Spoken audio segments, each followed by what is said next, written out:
for big business. RSK, let it play, Yeah. boy. When I tell them I'm an Israelite, it's big business, not miniature. Serving same thing as minister. Kill the flesh, how to finish them. These commandments, they'll sustain you. I'm surrounded by these angels. I ain't worried, I'm protected from seen and unseen dangers. When I tell them I'm an Israelite, it's big business, not miniature. Serving same thing as minister. Kill the flesh, how to finish them. These commandments, they'll sustain you. I'm surrounded by these angels. I ain't worried, I'm protected from seen and unseen dangers.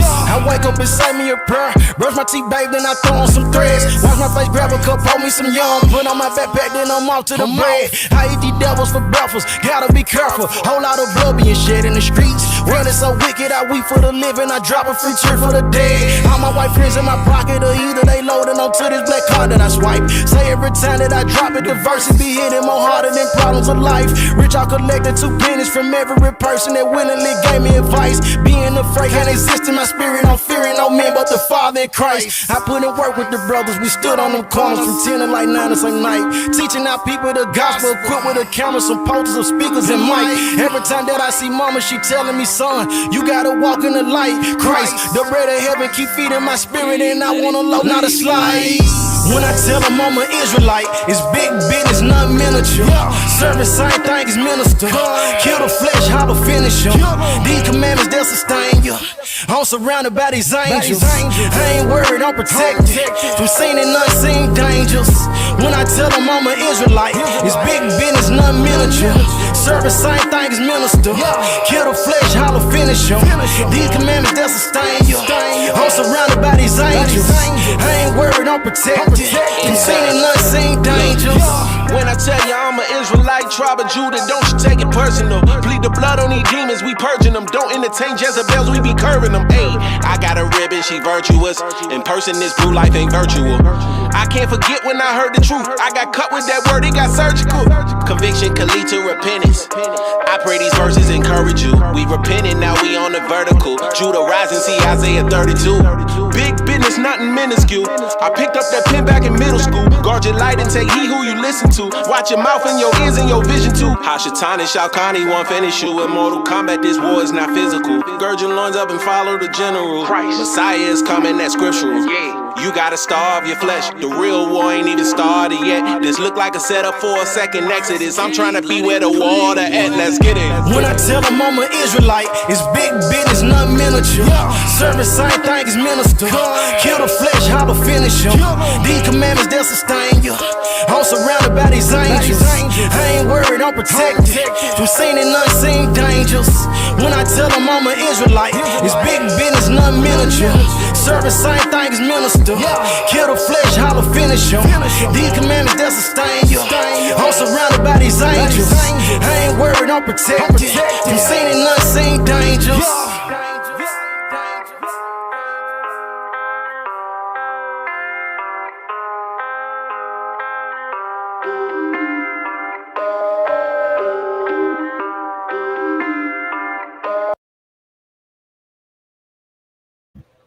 Yo, we're back. You know, we had technical difficulties last time we were on, but we're here to finish the job. And we got the savant all the way from the Levant. Y'all should know by now. If you don't know by now, do your background check. My brother about to wreck. This is Ivri of Israel, aka Hebrew of Israel. And this brother has set the channel on fire. You brothers been loving every presentation this brother has brought to the table. The young phenom, the genius, the guy on is back. The savant from the Levant. With no further ado, the floor is yours, my brother. All right, shalom, everybody. It's going to be a little shorter tonight than it was the other nights that I normally do this, but that's all right because that means we'll have more time for a Q&A. And after this presentation, I'm going to make a special presentation dealing with haplogroup J. And that one's going to take a little bit of time. Y'all might have to wait about a week, maybe even 2, but it's going to have a lot of good information. And if y'all don't mind waiting for a few minutes, I gotta go handle something. Yeah, so if you guys haven't watched part 1, part 2, and part 3 and part 4, I advise you guys once this stream is over with to go check those out. I will be putting these videos in a playlist format on the channel, so all you have to do is click the playlist. You can watch from the beginning in sequential order and actually get all of the sources and information that this brother has to provide. He mentions a lot of great arguments and a lot of empirical evidence to prove, like EM34, for example, was already in the Levant, and these people with the J markers and the FM89 lineages, which are your early European, Proto-European peoples, would have came in, or descendants of the Proto-European peoples, rather, would have came into the Levant and absorbed and adopted the Semitic culture from the E markers, the people that had E markers. All right, so let's get started. Like I said, this is just the last part of the presentation. And let's begin. So, Peleg, son of Eber. Eber, the father of the Hebrew people, had a son named Peleg. This is actually who Abraham, Isaac, and Jacob would descend from. If you look at the genealogy, you have Eber right here, and then Peleg, and then from Peleg to Ru, to Serg, to Nahor, to Terah, to Abraham. And we talked about Joktan the other night. Basically, Joktan would represent the Arabians and Horn Africans. This is why you see a lot of various subclades of haplogroup E, even in Arabia, but also in the Horn of Africa. These would be your Joktanites, a lot of Horn Africans. This is why you see a huge percentage of E in the Horn of Africa. It's because of these Joktanites. And I can do a full presentation after I'm done with haplogroup J and after I'm done with Israel and the Canaanites. I could do a presentation on Joktan because he is a very important key to understanding haplogroup E, the sub branches, and the people in Eastern Africa, as well as in Arabia. But anyways, so as stated before, I believe Peleg and the first generation of his progeny were Natufians, or at least they descend from the early descendants of the Natufians. Peleg's lineage of Proto-Semites would have migrated to the north of the Levant, while Joktan descendants migrated to Yemen and Eastern Africa. As you can see, when the Semitic languages dispersed, they went from the Levant to Mesopotamia, but also from the Levant to southern Arabia and the Horn of Africa. And you can see this even with haplogroup E. Haplogroup E expanded from the Levant into Mesopotamia and into Arabia and the Horn of Africa. So here's another visualization of haplogroup E going into Mesopotamia, because we're dealing with Peleg. This will be Peleg's descendants, the people of Terah and Abraham, all of his cousins. And here's another representation of that. Every dot you see is a haplogroup E marker we find. And of course, over here is the major markers that a lot of people descend from in bold. Now, Abraham would descend specifically from a lineage of Natufians / Proto-Semites that migrated north and created the city of Ur in northern Turkey, northern Syria / southern Turkey. According to some Jewish and Muslim sources, Ur of Ur-Kasdim, the homeland of Abraham and grandfather of Jacob, whom God named Israel. Ur is one of the truly ancient cities of the world. The city began circa 9000 BCE as a PPNA Neolithic site located near Abraham's pools. It was part of a network of first settlements spanning West Asia where agriculture began. And we know that agriculture began with the Natufians. These Natufians built the city of Ur, specifically from the PPNA Neolithic period. Now, going over here, we know that early PPNA people and PPNB culture developed from the Mesolithic Natufians. There's more evidence that Ur was built by Natufians, who will be the ancestors of Abraham. I believe that Abraham descends from a specific clan or family of Natufians that was a tight knit and genetically, would have mixed with themselves. Here's a good map of the Natufian range going from the Sinai Peninsula all the way up to Upper Mesopotamia. Here's a PPNB site, again, from the lower Levant to the northern Levant. Here's a better image, just in case you can't see that. This is the Natufian range. This is what the range that Abraham's descendants and the descendants of Proto-Semites in general would have traveled from. So another important reason why this is the best for where Abraham came from is because two of these villages that become a nucleus for the major cities of and Haran, these two cities sort of began and were important and famous back in the day. And they're very close to each other. And of course, we know, according to Genesis chapter 31 through 32, that Abraham left from and they went to Haran, the city of Haran, and Terah even died in that city. So it's makes more sense that he would have went just a few miles to Haran, a major city, a city just as major as and then he would continue his journey on down to the land of Canaan.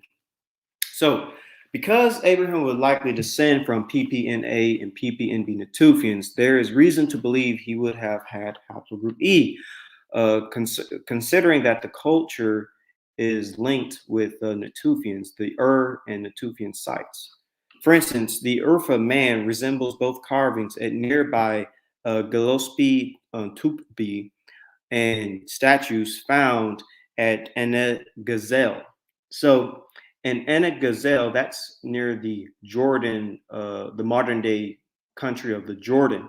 And what we found in the site is that Y-DNA haplogroup E1, B1, B1, B12 has been found at 75% of the An Gazelle population, among with 60% of PPNB populations and in most Natufians.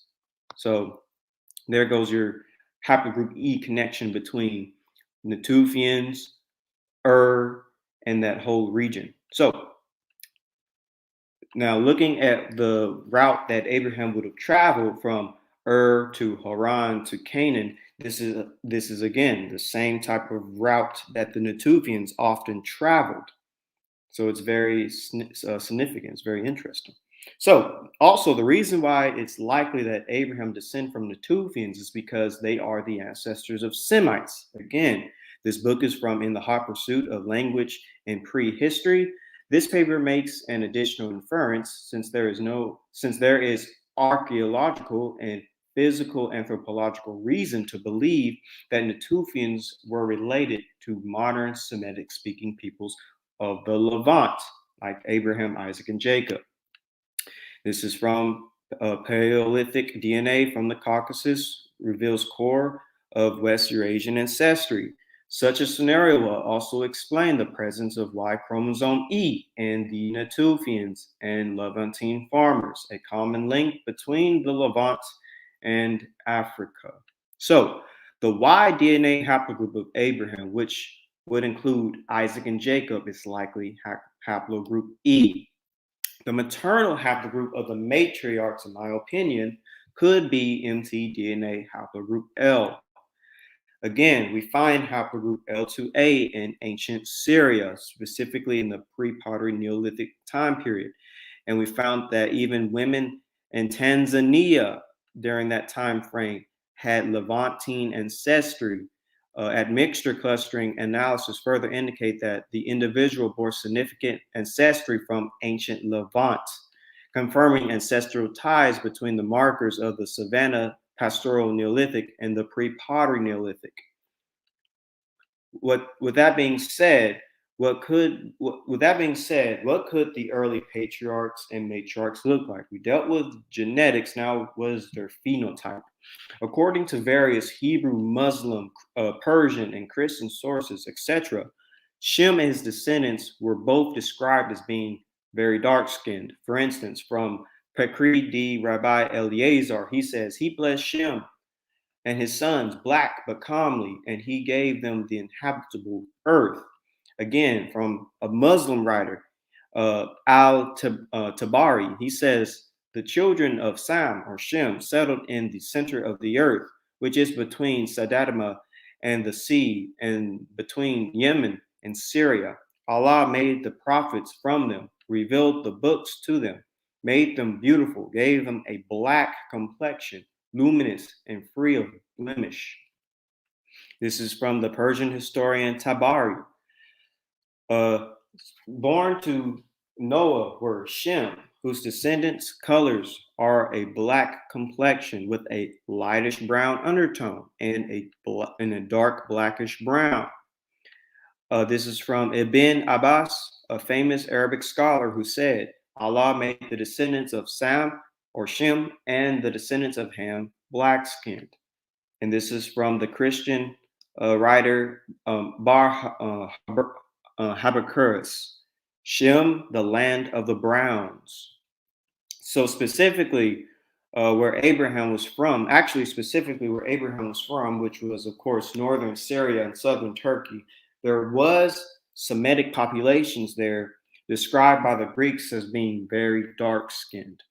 Remember, Abraham is from this region of Upper Mesopotamia, also known as Amram, Nehorim. And so, according to the Greeks, the white Syrians whom Strabo places in the region must be the Hittites. Indeed, and now skipping on down to the red line, indeed, there are especially contrasted with the black Syrians who are said to live east of Amenas and must subsequently be Aramaeans. And so east of Armanus Mountains, these are the Armanus Mountains, and these are the various cities to the east of the Armanus Mountains. We're going to have our focus on Tel Barsip. But going back to more writing from the Greeks, the Chuba Arabs, the present possessors of the more southern parts of Babylonia, are nearly black, and the black Syrians, of whom Strabo speaks, seem intended to represent the Babylonians. And again, another book, the Lycio City, the ancient name of Syrians inhabiting Cappadocia, but which they were distinguished from the more South Syrians, who were of a darker complexion. So, of course, I'm not saying that all Syrians or all people in the land of Syria were white.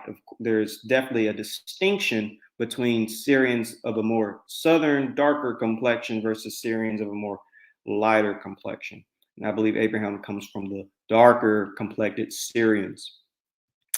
So, evidence for this, remember, Tel Barsip, there is a fresco in the region that shows clearly a darker skinned Syrian type and a lighter skinned Syrian type, like what the Greeks were saying. There was darker Syrians who they called Arameans, and then there was, of course, a lighter type of Syrians who may be the Assyrians. And you can find this fresco at it's the Tel Barkaris assault of the Assyrian king. And so here it is again, if you want to know the location. And again, it's not far from where Abraham lived in Ur. It's just a little bit to the south. So you can find this fresco at a museum, the Louvre Museum. I believe it's French. I believe it's in France. And this is the fresco you will find. Someone took a picture at the museum. This war between darker skinned and lighter skinned Syrian people. The Egyptians also depicted very dark skinned Syrian Bedouins as well. You can find this at globalegyptianmuseum.org. Over here it says head of a Bedouin from Syria. And this was from I believe the 20th dynasty period. And it says head with a brown red skin. And it goes on to describe the rest of the features. But yeah, this is a Bedouin Syrian. And this is another one, globalegyptianmuseum.org. Again, head of a Bedouin from Syria. The description, head with red brown skin, and this is this guy. And so Abraham could have looked like the darker skinned inhabitants of Syria at that time. And here's, all the images together. It appears that there was a population in ancient Syria with, if you want to say dreadlocks or just locks of hair with a band around the head, as you can see, and a beard. I believe Abraham could have looked something like this, perhaps. So, but to go even further, he could have also looked like his cousins, his ethnic cousins, the Arabians or the Jokhtanites. Remember, Jokhtanites are the ancient cousins to Abraham. Therefore, there's a high probability that Abraham could have looked Yemeni or Ethiopic.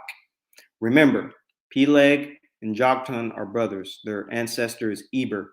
Abraham is a distant relative to Joktanites, and I already have a presentation on who the Joktanites are. They are Yemeni and Horn Africans. So Abraham could have looked like, for instance, let's say the Sabaeans, and Sabaeans themselves look extremely similar to East Africans because really East Africans descend from Sabaeans and Southern Arabians. So this is another example as to how Abraham could have looked.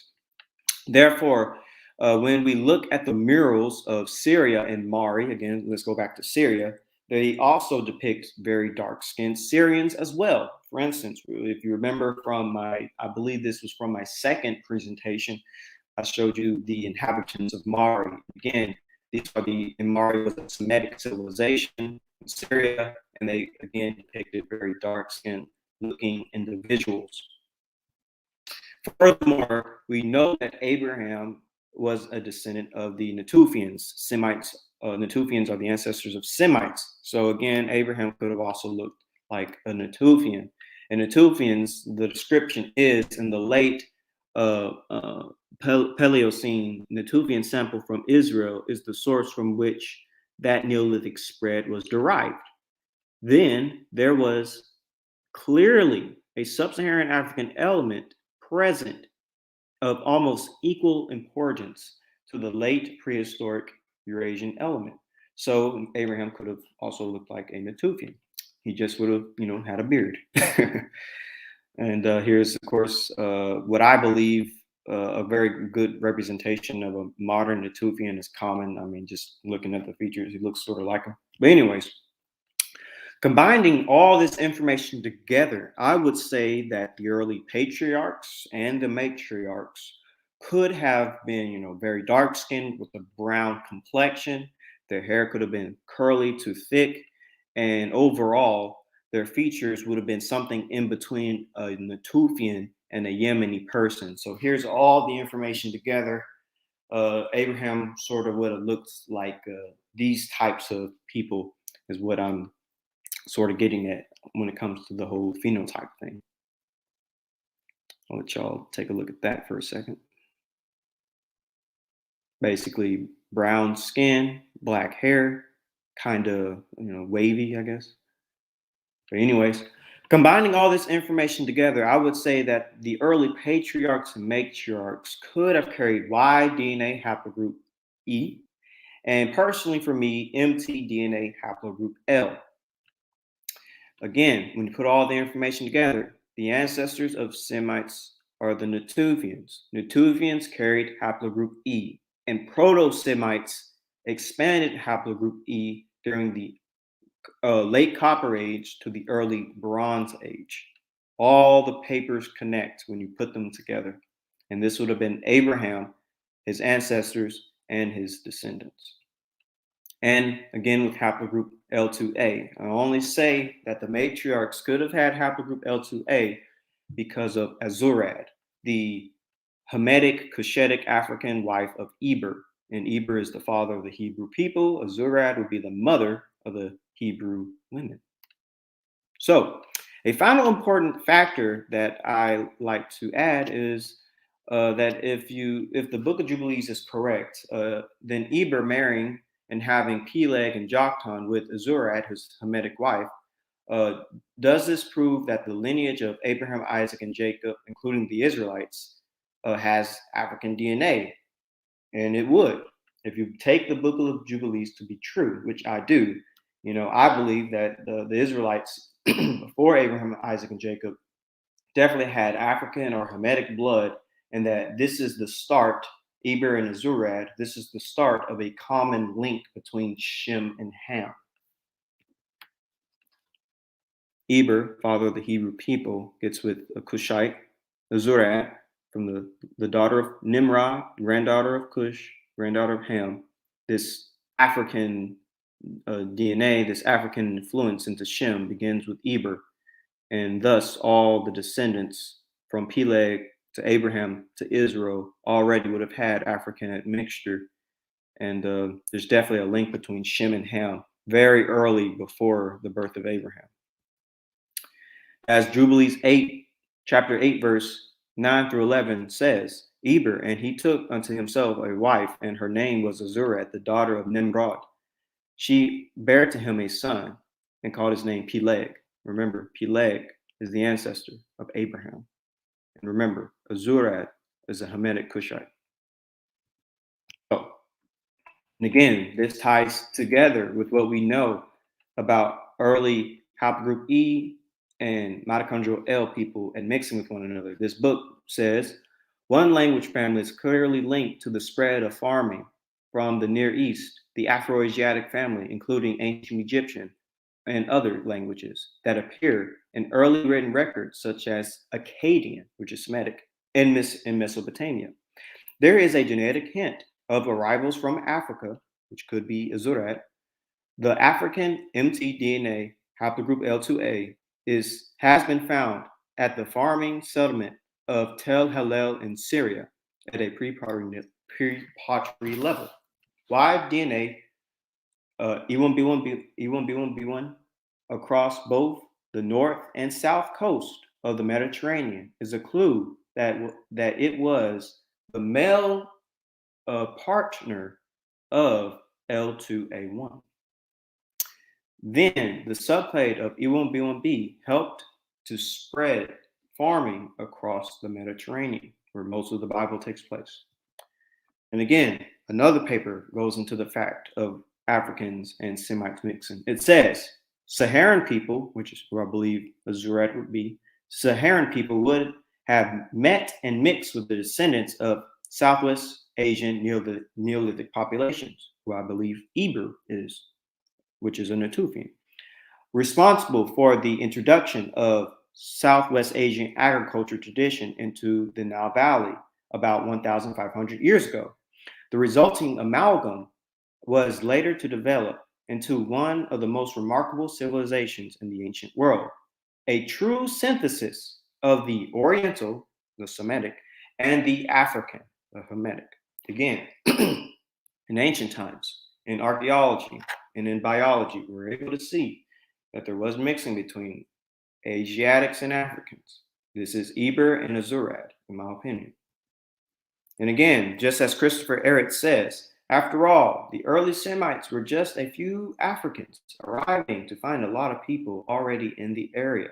This is why Semites are so African, because they're mixing with Africans, and you're pretty much already a half African. So this is why you find this in archaeology. So, conclusion. Now we made it to the end of the video. This is the Q&A section. My next presentation will cover haplogroup J in very deep detail. It's gonna be a lot better than even these videos that I've made, I believe, in my opinion. So let's begin with the Q&A.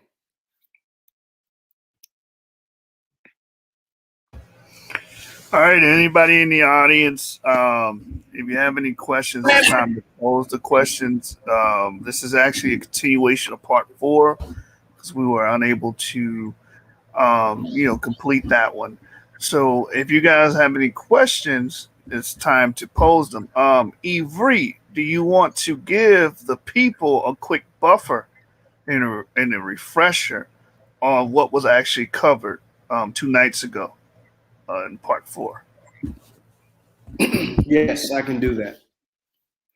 I can even flip to the slides. and just not read everything, but kind of like skim over it. But while I pull it up, so basically last time I was here, we for the most part focused on Joktan, and I believe Joktan is a very important key in understanding the ancient relatives of the Israelites, as well as why a lot of haplogroup E markers are in the Horn of Africa. Can you show the screen? I think I have it ready. Yeah. So just to scroll through, we talked, as I said, about Joktan. We know that according to the scriptures, Peleg married a Hamite, and from this admixture, you get Peleg and Joktan. And so I believe this is interesting because when it comes to Joktan's descendants, they settled from the Jordan in Mesha all the way to Sephar in Yemen. And if you visualize this, this is basically the western portion of Arabia. And they would have traveled from Mesha to Sephar because as the scripture says, they were dwelling from Mesha towards Sephar. So it sounds like that they would have migrated from the Levant to the Yemen region, which of course supports the idea that Semites expanded from the Levant. And I believe Joktan's descendants formed either his descendants, his early descendants would have formed some of the first cities of the Levant, the ones that stayed in that region, such as Jericho, because it has a son named Jerah, or they have a lot of similar West Semitic names like Almadad. He has El in his name, and there's just a few examples such as that. And of course, there's tons of evidence that Joktanites would have been in the southern Arabia, such as Hazarmeth, which is very similar to the Hadramet region. Just to go over like one quick example. And so, as I said before, Semitic languages did disperse from the Levant going to South Arabia and into the Horn of Africa. And so I believe this is your Joktanites. Again, when it comes to the haplogroup E, the same thing would have occurred. You have E expanding from the Levant into the Horn of Africa. And so what we find is that you find a good percentage of E in the Jordan, which is where Joktan would have been. And you find a good percentage of haplogroup E in Arabia and also in the region of Yemen, up to 50%, all the way to 25%, depending on the towns and the regions and the clans. And a lot of these Joktanites have this high percentage of E. And here's just a visualization. You see a darker pigment of E on the Western Arabian coast and the Southern Arabian coast, also in parts of Eastern Africa. Again, I believe this is your Joktanites. And so we went down using language, going all the way from Proto-Afroasiatic all the way down to Amharic. And you see, again, that's just more evidence that you had these people coming from the Middle East into the Horn of Africa, just visualizing this for you. And so there was many, Semitic civilizations in southern Arabia or Yemen. You have the Sabaeans, and you have Dement, which is actually in northern Ethiopia. And you also have Aksum. I think we're all familiar with that one. And so a lot of these Horn Africans claim that they come from the Arabian Peninsula and that they are descendants of Semites. You have people like the Habasha, and you have people like the Tigray people, and you have people like the Amhara. And what's interesting about all these groups that claim Semitic ancestry, these Ethio-Semitic groups, is that they have high amounts of haplogroup E. They have haplogroup E at the highest amount than any other haplogroup. If you were to look at all their genetic makeup, they have haplogroup E over 50% based on other haplogroups. So they definitely would have came from the Middle East. And even their specific subclade, scientists do say, yes, it does come from the Near East. It says E-M34 chromosomes were likely introduced in Ethiopia from the Middle East. and I went over that last week. And so basically, I'm making this connection that these Horners that a lot of people like the term Cushites. They're really Semites that mix with Cushites, which I've said in the past is haplogroup A individuals. But really, they're just Semites, they're Jokhtonites. And I can go much deeper into this into the future. And also into the phenotype. It's actually believed that Jokhtonites looked Hamitic, that they had a Hamitic look to them. And they're described as looking like the Darfur people. And the Darfur people in the Arabian Peninsula sort of look like Ethiopians, in my opinion. And so I went over like different phenotypes of Joktan, and a lot of Arabians. If you go back to the 19th century, a lot of these Arabian peoples, they have very dark complexions than they do today. I mean, you can still find them today, but in the past, you definitely saw that a lot. And they even had like locks of hair, which is very interesting. Their hair was quite, and even afro in texture too. But Joktonites are also said to be the pure Arabs, or the original Arabs, the true Arabs. And I find that to be very fascinating, just, based on their genetics being haplogroup E and them being very dark skinned. I'm like, oh, okay, so people think that these are the original Arabs. And of course, if you go into biology, it is believed that the original Arab caste was a more Ethiopic phenotype. And we went into this when we looked at the Sabaean statues and Ethiopian people, and they often do resemble, each other, because really Horn Africans descend from Arabians from the Middle East. And so basically summing everything up together, we discussed about how Joktonites settled from Misha to Safar, from the Levant to Arabia. This fits the linguistic model that Semitic languages expanded from the Levant into the Southern Arabia and even to the Horn of Africa.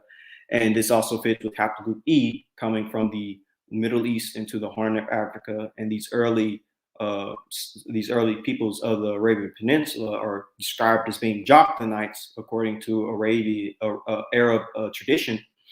And these Joktonites have a very Ethiopic looking phenotype, but that's because Horn Africans really are Semites. They're Afro-Asiatic, they're Semites, and they are our cousins. They are the Joktonites of scripture. Joktan is a very important key, and I can go deeper into him in the future. I can deal with his specific sons, the civilizations in Eastern Africa and Arabia. I can also go deeper into the Cushites. What is that? Because I know a lot of us assume that Horn Africans are Cushites, but it's more deeper than just the word Cushite. It's a lot deeper, especially when you get into the genetics. We have to be careful about just using these Western terms, because if you look at the DNA, really there's something else. They're Joktan, but we can do that another time. All right, we got a few questions coming in. One guy's actually scoffing, but we will still answer his questions. So, oh yeah, bring them all in, scoffers and truthers. But summation on that was beautiful, especially with the connection to Abraham and how he possibly could look. Very powerful information. Thank you.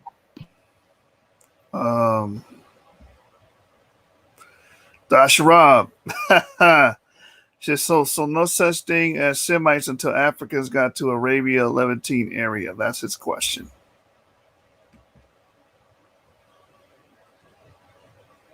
Did you hear that, Ivory? Yeah, I'm reading it right now. No such thing as Semites until Africans got to Arabia / the Levantine area. No such thing as Semites. Do you mean the Semitic language, or like a Semitic genome, or haplogroup E? I kind of won't.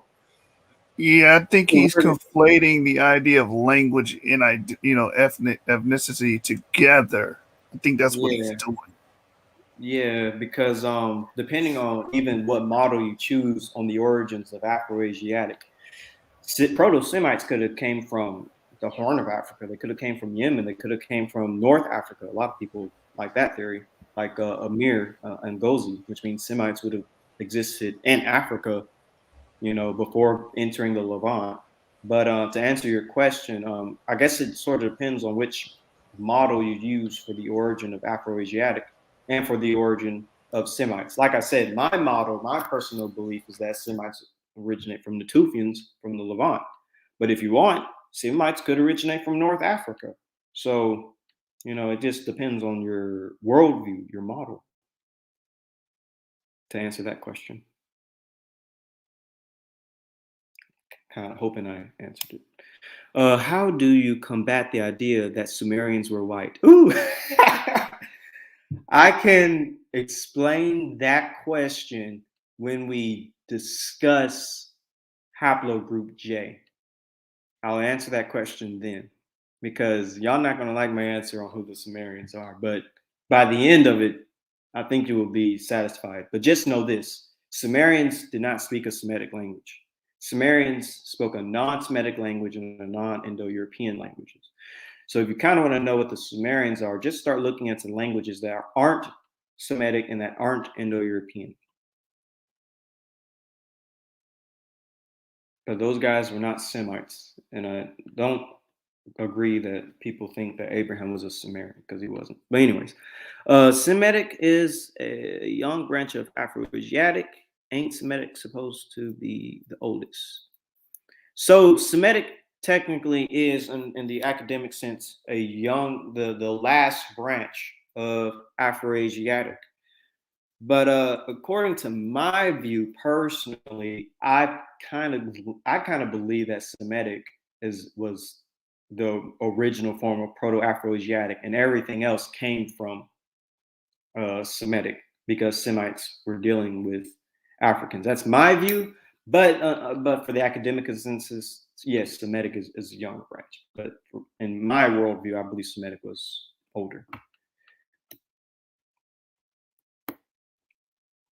Then I can actually parse that out another time. Africans descend from Arabs. Y'all out too much. Africans descend from Arabs. Well, it kind of depends on that term, African. Like if I were to say a pygmy descends from Arabs, I would say no. So first, to sort of break that question down, what type of Africans are you talking about? Khoisanes, Nilots, pygmies, Berbers? Like what type of African? And also when it comes to Arabs, what type of Arabs are you talking about? Because there are technically different types of Arabs. You have, in a genetic sense, you have Arabs with haplogroup J, like the Saudi family. You have Arabs with haplogroup E, like the people in Yemen. So, can you break that down? Like, what do you mean by Africans descend from Arabs?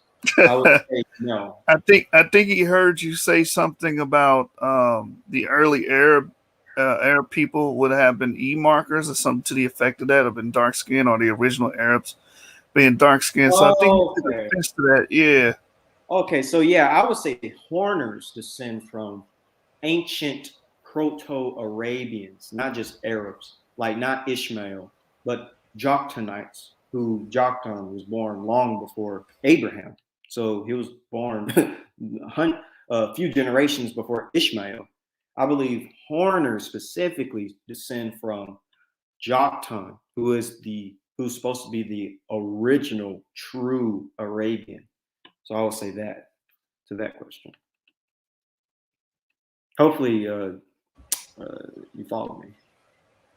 He's levying accusations here. He said just assigning identities and labels willy nilly, as if you weren't reading from source material in academia. Yeah, I had sources for everything I said about. Do I need to pull them back up? For what part, by the way? Can you be a little bit more specific, and then maybe I can he may be playing off the Arab comment that he just made. So I would give him a source on that. Sure.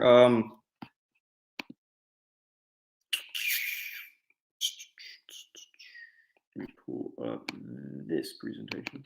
So, Dasharab, tell me which one are you talking about? Do you think he's talking about the Arab one you said, or is he talking about something else? I probably need to keep this presentation up a little bit longer.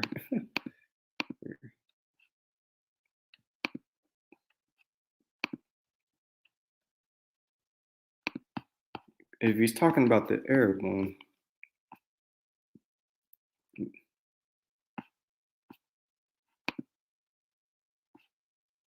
All right. So just in case you don't trust my words or whatever, I'll let Yeshua read only what's in red, because apparently I'm not telling the truth. All right, so it says regarding the origin of the Arab race, a third is named Himyar or Dusky, a circumstance pointing like the former to the African origin. A fourth is the Himyaric language. The preserved words are African in character, often in identity. Indeed, the dialect commonly used along the southeastern coast hardly differs from that used by Somali Africans on the opposite shore. The pure Arabs differ from that of the north. It approaches to or coincides with the Abyssinian. Sixthly, the pre-Islamic institutions of Yemen and its allied province, its monarchies, courts, armies, and serfs bear a marked resemblance to the historical Africano Egyptian type, even to modern Abyssinian. Seventhly, the physical conformation of the pure-blooded Arab inhabitants of Yemen, Hadramaut, Aman. Other particulars point in an African rather than an Asiatic direction. All right, so to read the bottom, I have to take the comment off. Hold on. It says, lastly, the extreme facility of marriage which exists in all classes of the southern Arabs with the African races. The fecundity of such unions and the slightness or even absence of any caste feeling between the dusky pure Arab and the still darker native of modern Africa may be regarded as pointing in the direction of a community of origin. A community of origin. So he's saying that really the Horn Africans and Arabians of South Arabia could have a common origin. I believe that common origin is Joktan, if you put all the other sources I said together. But yeah, I guess I'll just leave this up just in case I have to scroll through it for people who may not have seen it.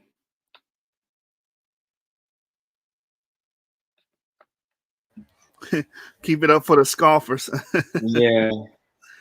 So we had another question, or was it someone else? All right, here.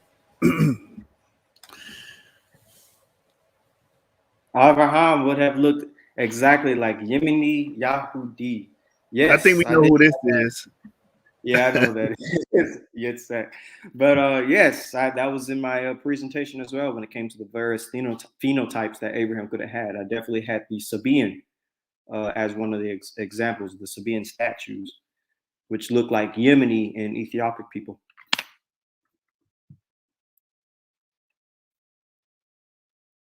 Yep. So, who is Iwam in your opinion? There is a lot. There is so little info on this haplogroup. It's frustrating. Yeah, I believe E1A would. I had this question before actually, but I believe E1A will represent the quote unquote other sons of Arphaxad, because in scripture there's mention that he had other sons besides Sheila. And I would say these other sons just could be E1A people, in my opinion. Now, if you were to ask, what's his name, Mgozi, he believes that E1A could be Hamites, because he sort of goes with the belief that Shem and Ham were both E, and E1A are Hamites, but E-P2, which is E1B1A and E1B1B, they're Shem. So that's his view, and I think that's an interesting view as well. But for my view, I would say that E1A are the other sons of Arphaxad, which is mentioned in Genesis. He didn't just have Sheila. People kind of over read that particular verse.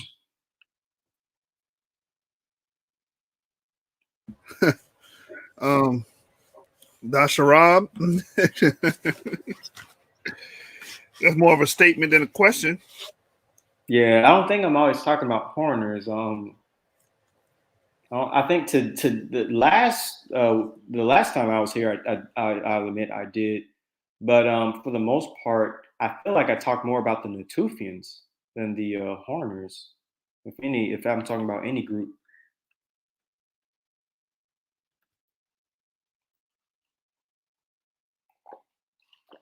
Okay, so do the genetics do the genetics support the Arabian Judea theory? Can you go into a little bit more detail? Do you mean that Judah comes from Arabians? And by Judah, are you talking about the specific tribe of Judah, or are you talking about the entire nation, the 12 tribes? Can you give just a little bit more detail on that? But I believe that ancient Israel descends from Natufians, and Natufians have like a very ancient form of Arabian DNA. So a little bit, yes, but you know, a little bit more context to it. A lot of that Arabian DNA probably been pushed out of them from the Exodus. But anyways, what's the quickest source? What's the quickest source outside of the Bible you can point to shows you Jesus was black? The best source that I would say that Jesus was dark skinned. I try to be careful about using the word black because when people think of black, they think of sub-Saharan African Negroids, and I'm like, well, you know, when I say black, I mean dark skinned. But anyways. The quickest source I'll go to for Jesus being dark skinned is Josephus. He literally said that he had dark skin, and he had, you know, what's it like, wavy, curly, thick hair, and a long nose. Probably like a Yemeni or a Fulani, in my opinion.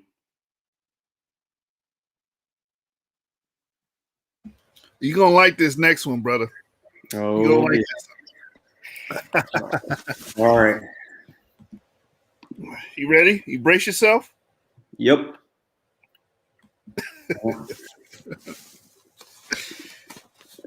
Are y'all Content Pro? Y'all trying to get it? I have no problem already. I don't really think I'm dividing up Africans. If anything, I think I'm showing a common unity between us all. I actually, if you join some of our clubhouse discussions, we often talk about unity between East Africans, North Africans, and Sub-Saharan Africans because we're all linked by haplogroup E. We're all technically cousins. I'm not trying to divide Africans up. I'm really trying to show a commonality between us all, even though we look different. We're all genetically similar. If you feel like that I'm trying to divide up Africans, I'm sorry that came across that way, but I do want to see a unity between all African, all Semitic, all Afro-Asiatic people. Yeah, Dasharab's a little salty because he's haplogroup A in our content. Oh. Yeah. Our content's pretty much tailored for haplogroup E. We're trying to, uncover E. So I guess he feels slighted because we're not doing any content, including his. That's Rob. I did a presentation, a part 3 or part 4, where I did talk about haplogroup A. I mentioned how haplogroup A is seen in Nilotic people, Nilo-Saharans, and Nubians, one of the greatest African civilizations. So I'm not downplaying A. I believe A has has great civilizations like Nubia, as I said, the ancient kingdom of Kush. So find my presentation on Genesis 49er. I think it was part 3 or 4, and I go into haplogroup A. Just because I talk about E doesn't mean I don't care about A. A definitely was influential in African civilization. Yep. Nimrod would have had haplogroup A. He built Mesopotamia.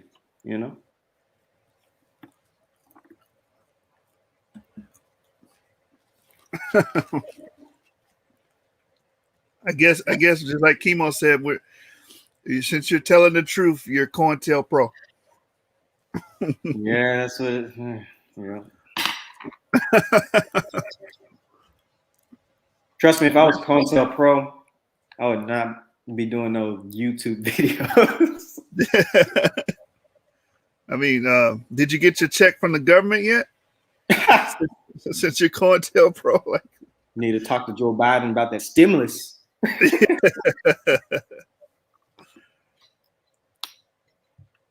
Oh wait, what is this? The original land of Sheba was Yemen under the king Menelik, son of Solomon. He invaded Ethiopia and started the kingdom of Abyssinia, and the Amharic people that are Israelites, Jokthanites, and Midianites. Agreed, Yitzhak.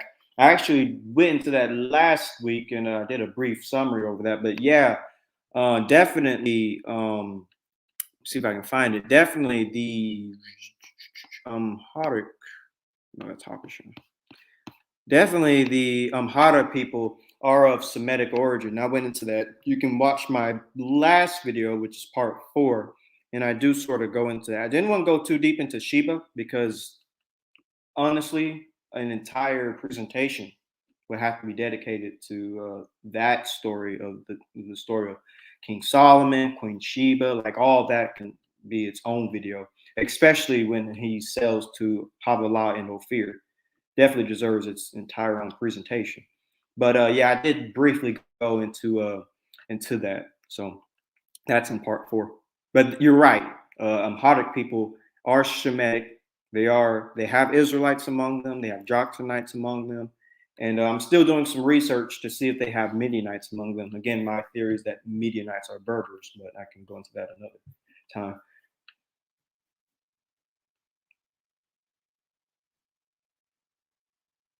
Yes, the Kalama Salabi theory. What is that? I'm gonna have to like hear a synopsis on that. The Kalama Salabi theory. I'm not for sure. I guess he's referring back to the question he said earlier about the Arabian Judah theory. I guess that's the name of it. I never heard of it, so I can't speak on it.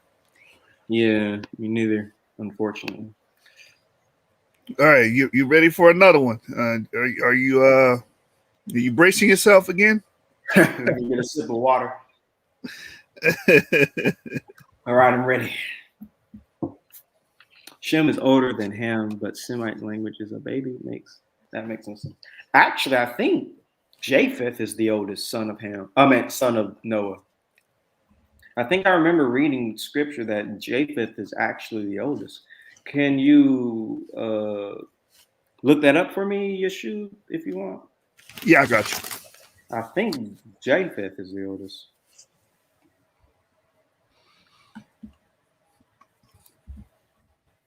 I think it's more of a how you read the verse. But let me look it up. Japheth, oldest son. I hear people say that Shem the oldest. Some people say Japheth's the oldest.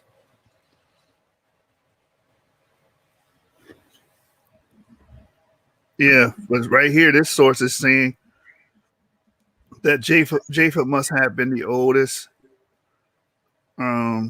Yeah. Yeah, but I like I said, it's different opinions on it. It just depends on how you. Yeah, this one answers in Genesis says Genesis 10:21 indicates that Japheth was the oldest and was born when Noah was 500 years old.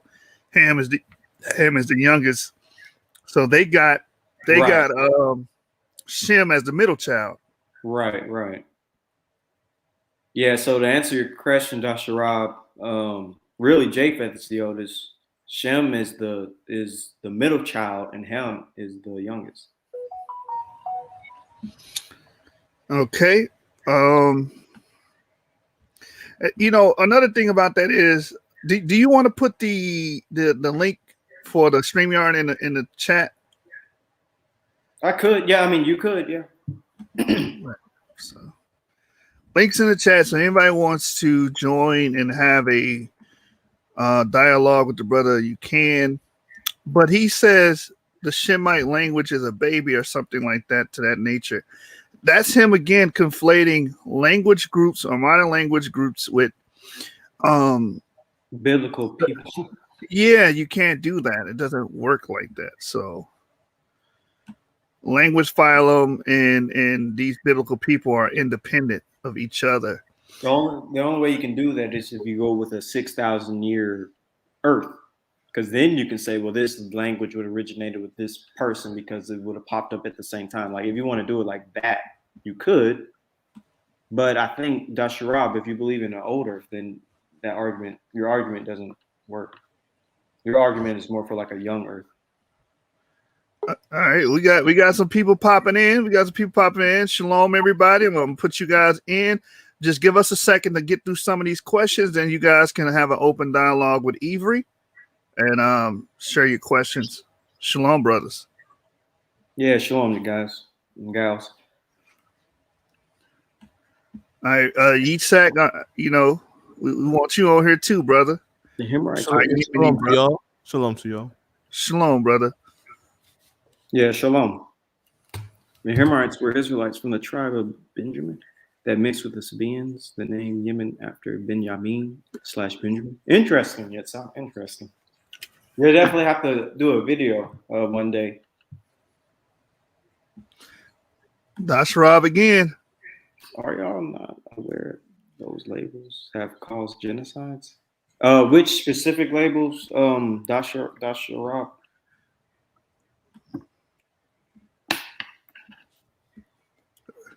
How can the Ethiopians be Israelites? Oh my goodness, I didn't say that. How can the Ethiopians be Israelites and Shebites? All right, so I guess I kind of could explain that. So Ethiopians specifically, I would say a lot of them are Joktan, but some of them can be Israelites if they just join the faith, and two, if they descend from like an Israelite male that mixed with an Ethiopian woman. So yeah, I guess technically you actually can have Ethiopians that can be an Israelite and a Shebite. It's just like how you can have Ephraim and Manasseh be half Israelite and half Egyptian. Because Joseph married Asenath. Even using Moses as an example, he had married an Ethiopian. All right. See. Oh, I'm sorry. Can I give you a response? Oh, sure. Okay. That was my question. First of all, I asked that specifically because the Most High has a judgment for the Shebites. Because you said that the Shebites are the Sabians, correct? Yeah, Shebites would descend from Joktan. Okay, but I thought you said that they were the descendants of the Sabians, or did they mix with the Sabians? Can you correct me on that? Sabaeans do descend from Joktan. That's just a later name. Oh, okay. Well, the Most High got a judgment for them Sabians. So if they're Israelites, how does that work? No, the entire nation wouldn't be Israelites, but some people can join the faith, conversion, or an Israelite man can marry and mix with a Sabaean woman, and that kid will be half Israelite, half Sabaean. Okay, you believe? Okay, I mean that's perfectly fine. You gave me a pretty solid answer, but what I'm saying is, so you're not saying that the whole nation are pure Israelites, right? No, the entire nation would be pure Israelites. It would be like me saying all of Egypt is Israelites because Joseph married Asenath, an Egyptian. No, just because one Israelite marries into another nation doesn't make that entire nation an Israelite. Okay. I just wanted to make sure. So how would you tell the difference between a Sabaean and an Israelite? Based on phenotype or what? I'm asking you. Yeah, I just want a little bit more detail is all. Okay. I guess we can do however you want it. Let's start with the phenotype. Phenotype wise, you probably could and probably couldn't. I mean, those would be Israel's technical cousins. So, like cousins in your own family, you can resemble, people. So Israelites could resemble Sabaeans. So it might be difficult depending on the individual Israelites' ancestry. They could look more Sabaean than another. An Israelite that married a Cushite can obviously look more different than an Israelite that married a Greek. You can have different phenotypes when it comes to who you're mixing with. But so phenotype wise, you can have some variation between an Israelite and a Sabaean. depending on the lineage. All right, that's a little longer question I got so far. Okay, good questions. Good questions. I do have a question. Shoot. All right, Slock it. So I'm a little bit familiar with the channel. I'm not too familiar with you. The brother, I forget your name, who made the channel. You still believe in the 12 tribes chart? Me? No. No, I do not believe in the 12 tribes chart, meaning I do not subscribe that Latinos and Native Americans are Israelites unless they have E markers. But if they're C or Q or anything of that nature, then no, I would not consider them Israelites. Okay, because I some of the earlier videos I see you breaking down, I guess, proving the 12 tribes chart. What changed? Well, I started to study DNA. So I started studying DNA, and the core central ideology of the Israelite movement is that we share a common ancestor in Abraham, Isaac, and Jacob. And if that's the case, then we need to have a similar Y chromosome because these are males that we're descending from. And all Native Americans and all Hispanics do not have a similar Y chromosome. So that was one of the major factors in me dropping that theory altogether. Okay. But you still agree that, I guess, African Americans today, the descendants of the slave trade, etc., we are the Israelites, or no? I agree. Yes, I agree that a considerable amount of what we call African Americans would come from Israelites, but also Hispanics, those that have E markers. I'm not completely cutting them off. Yeah. But it's just those that are. If you're Hispanic, you understand, because I come from a Hispanic background too. My grandfather, being my grandfather, but I'm EU 290. I'm E1 B1A. And you couldn't tell that by looking at my grandfather because my grandfather looks like George Lopez or something to that effect, right? So I'm not judging people on how they look. I'm not judging people on where they live, the geographical location. I'm looking at the DNA because we're claiming to come from a common ancestral lineage, patrilineal lineage. So we should share a similar Y chromosome haplogroup. Okay, and you how do you still feel about the so-called white man today? You say he's Esau? So DNA, my understanding of DNA and haplogroups helped me understand that as well. A lot of what we call white European males are haplogroup R. So that would be Japhet in my model. That would not be Esau.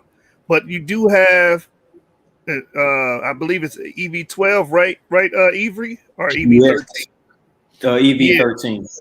I'm thinking those, I'm leaning towards those individuals that went to Greece and Rome and actually took part with the Yamnaya to actually take over Europe around 3,000 to 4,000 years ago are actually Edomites, according to that line of thinking. I actually went over EV13 in my first presentation, I think, dealing with EV13 going into the Balkans with the Greeks and the Romans. They have a lot. I also show maps of it, of EV13. All right, and then so who do you guys say? I guess a question to both of you, the guy who did the presentation, the brother rather, and then you. So who are the Jewish people? Who do you guys say the Jewish people in Israel are today? What people do they descend from in the Bible? Do you want me to go first or let Genesis 49 go? It doesn't matter, whoever.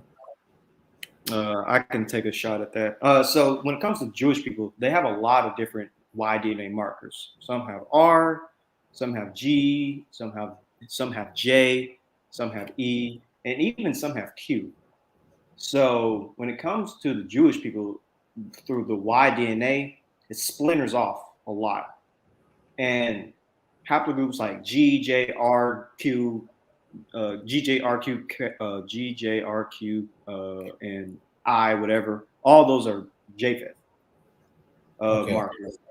So I would say Jews with E have the best shot, like Yemenite Jews.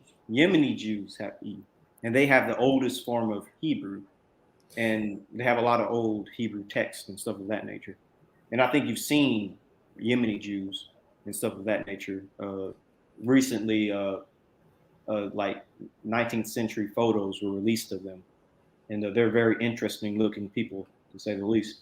But also, Samaritan Jews of the descendants of Aaron, the Kohanim, they have E. A lot of times you hear about the J, but people don't tell you about the E marker that they have.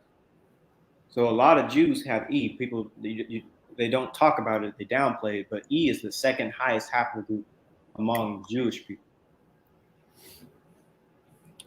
So in general, you would agree that in the majority or in general, that nation, they're imposters. They're not the real Jews. I try to be politically correct and careful about saying that type of stuff, especially online. I would say that when it comes to DNA, a lot of them can trace their lineage, or specifically with the J marker. A lot of them can trace their lineage to the Near East. But the question is, a lot of different people lived in the ancient Near East. You had Hittites, Hurrians, you had Indo-Aryans, you had all types of people, Mitanni, all types of ethnic groups living in the ancient Near East.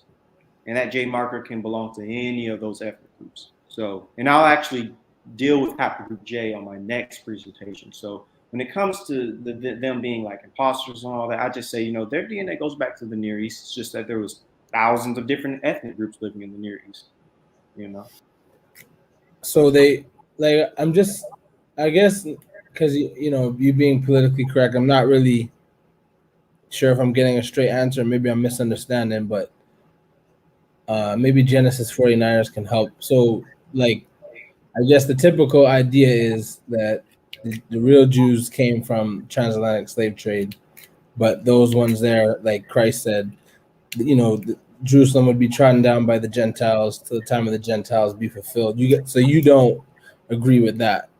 No, I agree with that scripture. I don't downplay any type of scripture. I definitely agree with that end time prophecy that Jerusalem will be trodden down by Gentiles until the times of the Gentiles be fulfilled. And if you ask me, being respectful as I say this, I do believe that there's still a lot of Gentiles in that land. I'm trying not to be canceled. So I am going to speak from a politically correct view. Okay. Genesis 49ers, can you maybe give a little bit input to that? Yeah. I mean, he pretty much did a beautiful job explicating that. The thing about it is, we know that you had a people come in, like he said, they were there, but they're Johnny come latelys, as I always say. And these people adopted the culture. Even the brother brought out the source about the Proto-Semitic people, the Proto-Afro-Asiatic people having haplogroup E, and then the FM89 lineages in the paper that he brought up, which J would be an FM89 lineage. Any lineage that has G, H, I, J, K, R, P, or whatever, they come from what we call FM89, which is a haplogroup, a group of males that created all of the Proto-Europeans and early Eurasians, right?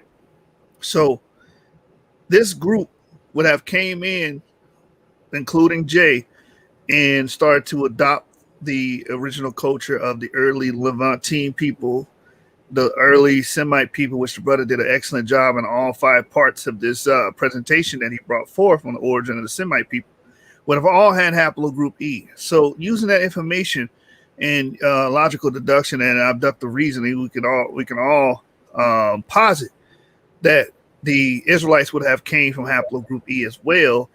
Any other haplogroup outside of that would have to be converts or those that adopted the culture. But like the brother said, they were there, but they come too late in the grand scheme of things. And I'll land there. Agreed. I'll actually get into that in my next presentation when I'll deal with House Group J, and I'll explain when they came in, why they came in, and who their ancestors are. And I heard you say something about when you answered someone else's question about somebody intermarrying and then being Israelite through their mother. Can you explain what you meant? No, I believe people are Israel through their father. If we went by the mother, then the Israelites would be Nubians, Egyptians, Moabites, Ammonites. There'll be every ethnic group in the Middle East and Oh, so Africa. you, If so we you went agree by, that I'll see to your father?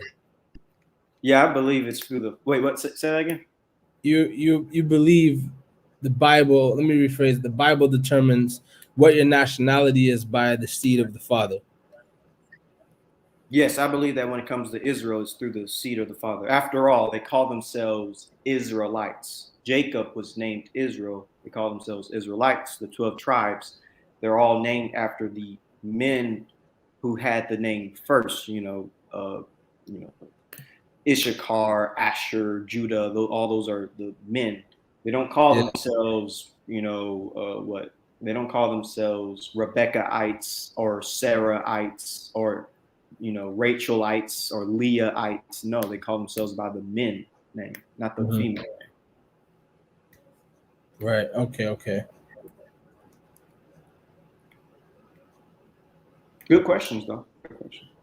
All right, no problem. Yeah, I'll let somebody else get it in, but I might have another one in a little bit. All right. Hey, sharpening sword. You sound familiar, man. I don't know if I know you or we discussed topics on another platform. Yeah, I've been on a couple platforms. I've been on Debate Talk for You. I was just on this Christian platform, Signs of the Times. I debated a couple people, like mostly Christians. You probably heard it, most likely you heard us on like a debate platform. Okay. All Yeah. right. Are you a Hebrew Israelite? Or Yes, Hebrew? sir. Yes, sir. Okay. Yeah. I have to tell that to my agent over here because I'm COINTELPRO. I gotta But I like keep tabs. to just, I like to. I gotta keep tabs on all the Hebrews now.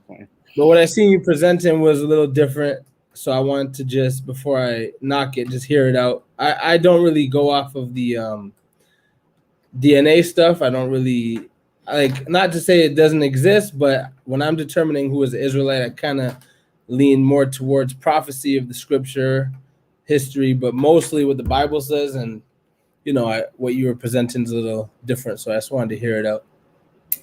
Yeah, I'll get you into the DNA game. It's real thorough and it's real precise. To me, even more than prophecy, because when it comes to prophecy, anyone and everyone has a different interpretation, especially when it comes to the Abrahamic faiths. Everybody has their own view of how like the world ends and different things in the scriptures. The Catholics, the Mormons, the Muslims, the Jews, the Hebrews, everybody. Protestants, everyone has their own interpretation of the end times. So it's like it's hard for me to use prophecy to gauge who people are and stuff like that. It can be a bit wonky, if you know what I'm saying. But DNA, it's far more precise and concrete. Like if you're trying to find out who the daddy is, you go to DNA. You don't go to anything outside of that. Okay, and then so that reminds me, like when you were describing, I think I had asked what was the source to describe the color of Christ, but outside of the Bible, because sometimes when we're breaking down the word, they want to know why we believe he is a Negro without the Bible. What would you like? You agree he is a Negro, correct? I agree that he was dark skinned, dark haired, and dark eyed. What would you like? Negro is a flimsy term because there are groups of Bantu people and Niger Congo people who quote unquote aren't Negroid, but they still have haplogroup E1B1A. For instance, the Tutsis. People try to classify the Tutsis who are Bantu as Caucasoid because they don't have a promathous jaw and they don't have a wide nose. Their noses are thin, like a Cushite or a Ethiopian Jew or a Yemeni Jew. You know, they have thin nose and no chromatins. Same thing with the Fulani people. The Fulani people are a Niger-Congo speaking ethnic group with even BUNA, and they have thin noses and they aren't very chromatinous in the jaw. So, you know, I don't think every single person with E-M2 is like a Negroid. And so when it comes to the ancient Israelites, I wouldn't say that all of them are Negroid. I think you had Israelites that are Negroid, but I also think you had some that look like Fulani, some that look like Tutsis, basically a variety of phenotypes, but all dark-skinned people, definitely dark. Sorry, I'm not familiar. What do you mean Fulani and Tutsi? Are those African tribes? I'm not sure. Yes, they're African ethnic groups, specifically Bantu and Niger-Congo, and their features are quote unquote what people will say Caucasoid. Even though they're black, even though they're Bantu, even though they're Niger-Congo, they physically look like what people try to say black Caucasoid or whatever. So they actually, I never heard of that actually. So they try to say that those African people, those specific tribes are Caucasoid. Yeah, actually, since you're online right now, type in Tutsi people and you'll see what I mean. And then type in Fulani people so you can have a visualization. How do you Tutsi is spell that? T, yeah, here, Tusi. Actually, that's what that whole Rwandan genocide was about. It was about like Tutsis being better than Hutus and Hutus being better than Tutsis based on phenotype. Tutsi is Tutsi. Yeah, Tusi. And Fulani, Fulani. Not everyone in sub-Saharan Africa looks the same. Everyone has various features. Okay, so, and then what was the other one? Fulani, Fulani. They have a variety of phenotypes. Even when it comes to people in like Nigeria, if you were to type in red Igbo, the way you spell Igbo is IGDO. Wait, You no, mind IGDO. if I share my screen? Sorry. To Genesis 49ers, I know it's the platform. Yeah, go ahead. Okay, all right.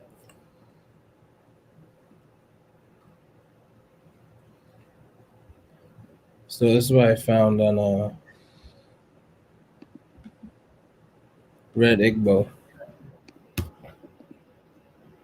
Yeah, like even they're in Nigeria and they have brown skin tones. Right.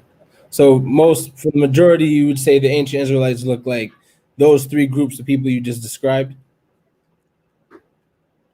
I'm actually working on a presentation where I'll go into how I think the Israelites look like, because if you do enough research, the Egyptians literally depict the Israelites. And it's very interesting the way they depict them. What would you say? What would you say that is, just briefly? They definitely would have been dark skinned. I don't think they would have been white.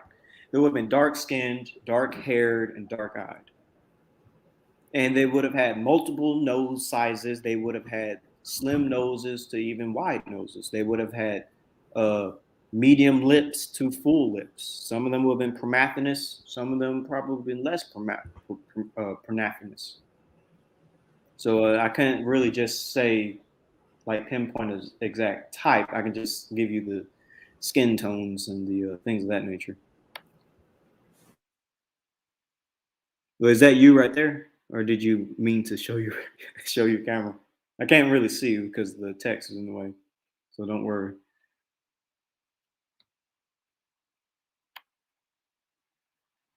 Yeah, he probably did that on accident. Yeah, we didn't see you. We only saw your hair. So. Oh, no worries. So I'm just trying to. I guess I'm misunderstanding. Like, you're saying they're dark skin but not black. No, they would have black skin as well. When I say dark skin, that includes black, brown, medium brown, reddish brown. I kind of go for more like a ruddy. And ruddy, I went into this when I dealt with Adam, his skin tone. Ruddy is like a reddish brown. But no, like mostly Negro features. I know you don't like that term, but I'm just trying to understand. Wait. Can you say that again?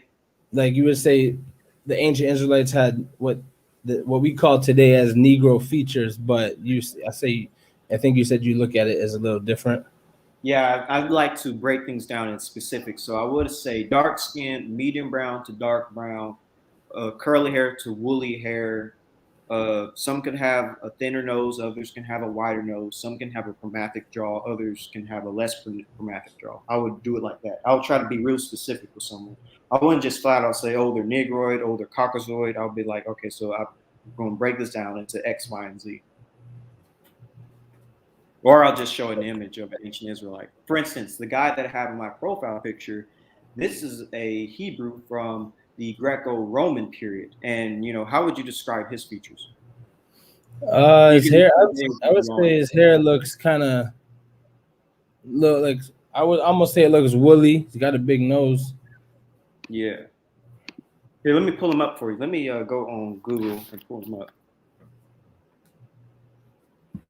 Greco, let me see.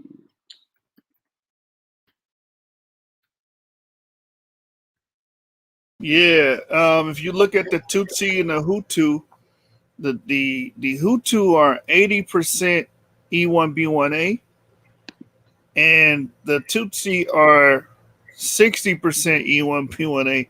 So they were warring each other because they thought they had a different lineage. They thought that one was a Hamite, one was a Israelites, but they both, by and large, share the same Y paternal haplogroup, which is E1P1A. Yep. And that's Even what I though they mean. look Israelites could have had many phenotypes because they're both related and have different phenotypes. You can go ahead, Scholastic. I didn't mean to cut you off. no. I was just that was it right there. I was like, even though they look different, one looks more Ethiopic, saying more, what they would say a Caucasian cast, thin nose, thin lips, the jawline doesn't protrude. Like who was that? Think of like Gilly the Kid or a Nipsey Hussle. A lot of them could have that type of phenotype, which they would not associate with what we call Negroid. And like the brother said, that's very ambiguous terminology. So he's trying to be specific. Another point before I move on is a lot of those features that we associate with Negroid. We would have looked more like our East African and North African brothers prior to penetrating the Sahara and sleeping and mating with many of the local women of the sub-Saharan, which would have been in the pygmy tribes, the forest groups, and stuff of that nature. Can you show my screen real quick? I'll give him probably one of the best examples. See, this is a terracotta head of a Semite, marked Hebrew from the Petri from Memphis. The Egyptian Greco-Roman period, or the Greco-Roman period in Egypt. This is a Petri museum. You can find this in London. And just to make the image a little bit bigger, let it load a bit. But this guy, is one of the examples of an Israelite. Of course, he's Hebrew, he's an Israelite. So, he has brown skin, he has, a pretty nice sized nose, black hair, a bit woolly, Zoom in. Oh, maybe that's a little too zoomed in. But you kind of get the idea. He has a pretty good hairline, Right. Yeah, I see that. So that's one good example. Okay. You have any other I'm interested in checking out some of your other work. You got like a channel or something I could go to? Or yeah, when I'm done with this, I can give all my socials when we're done with the Q&A. I can go through that at the end. Okay. So just stick to the end and I'll give all my socials. Okay, all praise. I didn't mean to take up all the time, but I appreciate the answers. No, it's all good, man. All right. Shalom to you, brothers. All right, shalom.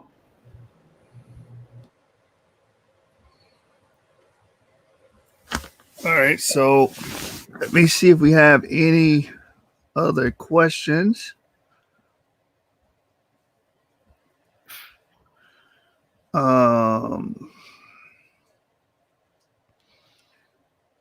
I guess this is more so of a statement. This is Yitzhak. King Menelik was half Israelite and half Sabaean. Yeah, great example. King Menelik would have been a half of an Israelite and half of descendant of Sheba, the son of Joktan. Or well, Queen Sheba. Well, her name was called the Queen of Sheba, so her lineage being from Sheba, son of Joktan, aka. He says, "Show King Jehu." Yeah. Yeah, that Negro thing and trying to superimpose that on everybody or every Israelite is problematic. Like we were bringing out, that we probably wouldn't have had those strong features that we attribute to sub-Saharan Africans today, like an Igbo from Nigeria. That probably wasn't the case if we were rewinding the hands of time far back enough before we start penetrating these areas. That wouldn't be the case. Let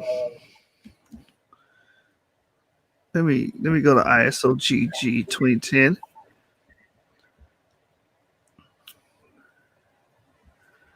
And see what they say.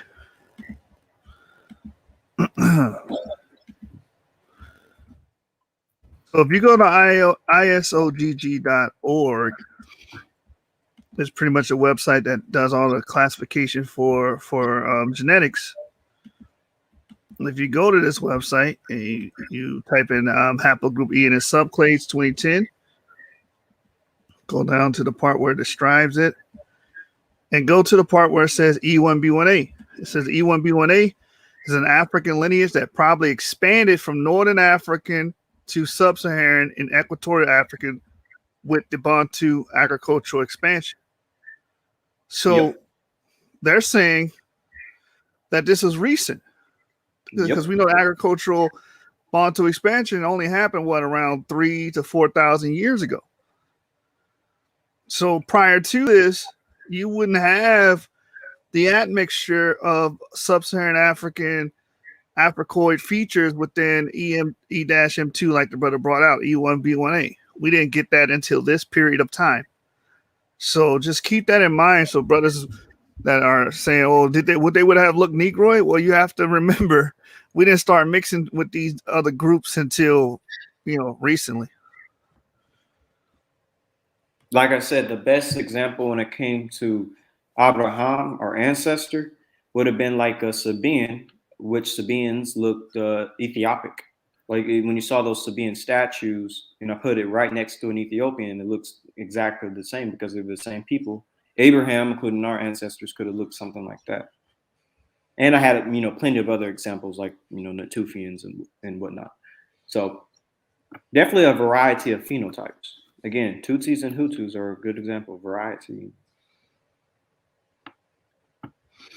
Right. If you read this in its entirety, it says E1B1 is by far the lineage of greatest geographical distribution. So that goes back to your point earlier.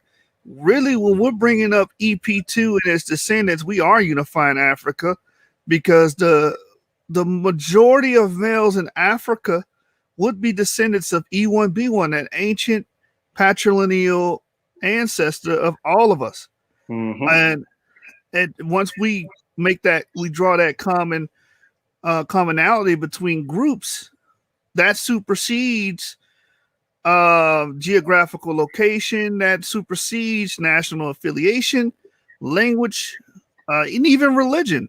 So when we're talking about unity, this is a tool or a mechanism that could unify so many people in Africa, because majority of African males fall within the category. It says it has two important sublineages, E1B1A, E1B1B. And a lot of people with E1B1B will look down or look at E1B1A as if we're not even related, but they don't understand DNA. These two groups share the same ancestral fathers. It says E1B1A is an African lineage that probably expanded from Northern Africa to Sub-Saharan and Equatorial Africa with the Bantu agricultural expansion. E1B1A is the most common lineage among African Americans. E1, B1, B1 probably evolved either in Northeast Africa or the Near East, and then expanded west, both north and south of the Mediterranean Sea. So this comports with what the brother has been showing you guys with the 5-part series about them being in the Near East, being involved with the Proto-Semite, Proto-Afro-Asiatic. We didn't make this website ISOGG. We didn't make it. So again, we're sharing sources. The brother is showing you that his methodology and his approach to the academic research is on point. So it says E1B1B1 clusters are seen today in Western Europe, Southeast Europe, the Near East, Northeast Africa, and Northwest Africa. The Crusani articles, referencing the links below, are indispensable resources for understanding the structure of this complicated haplogroup. But note that the Crusani haplogroup labels are now superseded because the recently discovered new SNPs are SNPs that lie closer to the root of the E branch of the haplogroup tree. So yeah, you can find this on isogg.org. And it's Y-DNA haplogroup E and its subclades 2010. Yes, sir. That alone proves everything. And we can go much deeper when we touch on Israel, because remember, I'm only really dealing with the ancestors of Israel. Notice that I stopped with Abraham.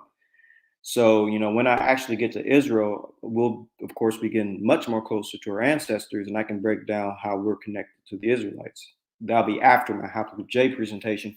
If Genesis 49ers would allow me to do an Israelite presentation, I'll begin with the entrance of Israel into Egypt during Joseph's period.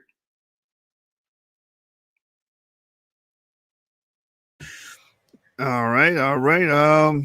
Yeah, we'll greatly appreciate that, and I'm pretty sure the audience will agree with me. You've done an excellent job, and these brothers are waiting for more. So just bring it out, man. We'll be here for the platform. Platform will be here, and whenever you're ready. All right, yes, sir. I will be, because I technically already have it done. I just gotta do my Haplogroup J, but I do technically have my presentation done for Israel, for the actual Israelite connection. Right. I want to say to the audience, if you have any questions for the brother, it's prime time to pose your questions now. Any questions about the presentation, the origin of the Semitic people, what he brought out about Abraham, the phenotypes and stuff of that nature, Joktan. If you want him to elaborate on any point, it's prime time that you get your questions in now. Yeah, because it's getting late. Yeah. And It doesn't look like anyone. Wait, what you say? I said it doesn't look like anybody's putting in new questions. Just commentary. Okay. Now let me get my socials ready then. So just in case people want to find where I'm at. And also, you guys, I'll be on Clubhouse for a little bit, not too long, but a little bit, and we can even chat up there if y'all want. If y'all don't know what that app is, I'll tell you what it is here in a second. But yeah, well, as Yeshub said, or as Genesis 49ers said, get those last questions in because it's getting kind of late. I'm going to try to get to bed. I actually want to try to work a little bit on my presentation tonight before I go to sleep. Got to get my pictures and screenshots and all that together. But I guess I'll give y'all my socials. So where can you find me and support me? So on video platforms, I actually do have a YouTube channel. I haven't uploaded anything yet. I plan on doing it, man. I hope sometime this month. That's all I'm going to say. I hope I get one video out this month. I'm going to do my best to. But yes, I do have a YouTube channel, The Hebrew of Israel. Most of my socials are called The Hebrew of Israel. I try to keep it simple. I have a BitChute just in case I get canceled. I also have a Daily Motion, a DTube, a Rumble, iConnect FX, D Live, brand new tube, Twitch, and I'll also try to make another YouTube channel, like maybe the Hebrew of Israel 2 or something like that. I kind of learned from being on YouTube that YouTube can like get rid of your channel if you do a guide, if you do a community guideline or something. So I'm going to try to have at least 2 or 3 channels, so y'all can wait on that one when it comes out. But I also have social media platforms such as Clubhouse. This is my actual Clubhouse profile. This is my Clubhouse room. I actually have a room where we can chat and talk about different subjects. This is my Facebook account, my Facebook profile.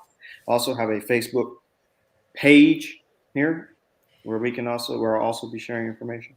I also have an Instagram where I can show pictures of my presentations. And I also have web pages that I'm connected to, such as Medium or Quota. You can ask questions on Quota, and I can answer them. And I also have forums that I'm on, such as Reddit, if y'all are familiar with that. Hebrew Sphere, which one is it? Macedon, and Black's Men Zone. I'll see if there's more forums I can join in the future, and you can find me there. And if you want to support me money wise, I have a Patreon and I have a PayPal and I have a GoFundMe. But anyways, I do have a YouTube channel. I will be making videos soon. All right, so we did get a few questions in. ESAP brought he repping his. He said EM 123 is the Koine marker. Yep. Robert D. Henderson says any information on haplogroup EZ5994. I can put that in my notes and I can take some time to research it. EZ5994. I'm trying to remember if that's associated with Natufian or not. It sounds like a E1B1B marker, but I'll have to research that. Could be. Yeah. Robert D. Henderson, you can go to Genetic Homeland and actually go to the phylogenetic tree and type that in, and it'll give you the breakdown of where it comes from. As far as phylogenetically, so it'll let you know where it descends from. It's E1B1A, he said. Is E1B1A? Yeah. Let me type that in. EZ what? 994. EZ5994. EZ5994. I think he said it's E1B1A.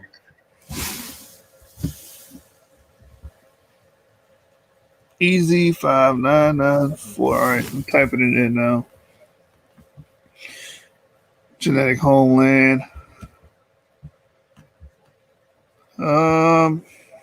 Yeah, it is E1B1A.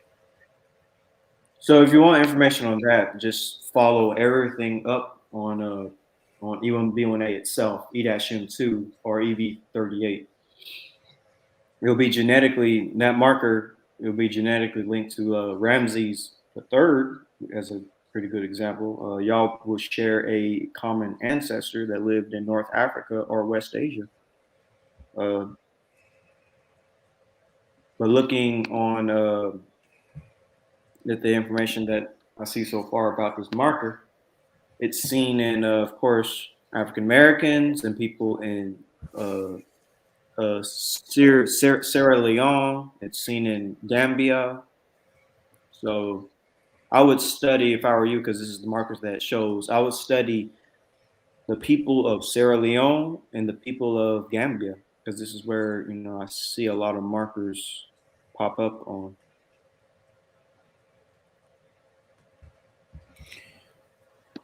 Jay Cooley says, I have a question. Brother, put the question in the comment. Yeah.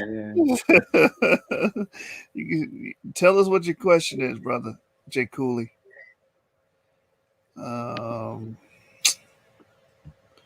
I don't know if this is a statement. All creations.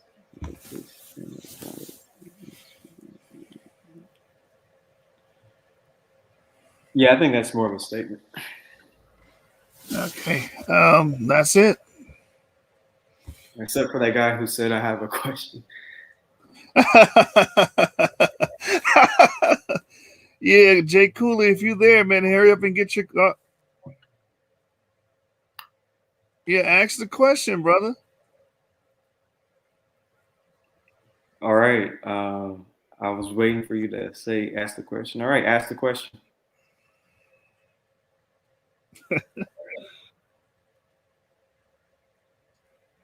All right, Jay Cooley. We're gonna give you some time, but we're getting ready to close up soon. So, if Yeah. anybody else have any questions, it's best you go ahead and get it out now because I'm not going to extend this live longer than 5 more minutes. Yeah. It's late. Nikki Lane says who are the Nabti people? The Nabti. You should be telling me because I don't know. No. Yeah, I don't know who the Nabti people are either. Are they like East Africans or something? I found nothing. I typed them in on Google and I found literally nothing. You may have mispronounced the name, Nikki, like miswrote or mistyped the name.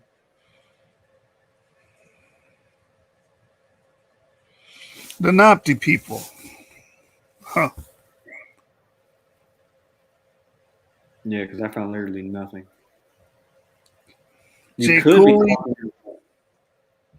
Wait, what? I was just telling Jay Cooley he needs to get his question in. It's gonna be a long one if he's typing it right now. If he's still typing it, it'll be a paragraph. I mean, I'll read a paragraph. Yeah. One source you brought up mentioned the Tuareg people in it. What's that book called? I have that book.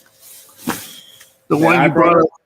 Yeah, the one you brought up about the E1B1B spreading with farmers and spreading the language, Afro-Asiatic language. Let me get it. I have it on my Google Play account. Yeah, I brought up so many sources. I'm trying to think which one it was. Yeah, it's this one here. Gene Munkel's ancestral journeys, the peopling of Europe from the first adventurers to the Vikings. Wait, say that one more time. Let me see. Gene Munkel's ancestral journeys, Gene Ruffles, ancestral. and that book you brought out the source about the E1B1B1 being associated with the Afro-Asiatic family. Mm-hmm. And you said the Tuaregs, the Yeah, Berbers. brought up. Yeah, he talks about the Tuaregs in there as well. That the Tuaregs have EM81 in its brother clade E175. So that's E1B1B and E1B1A in the same group. Very interesting. I have a theory on who the Tuaregs are. Biblically.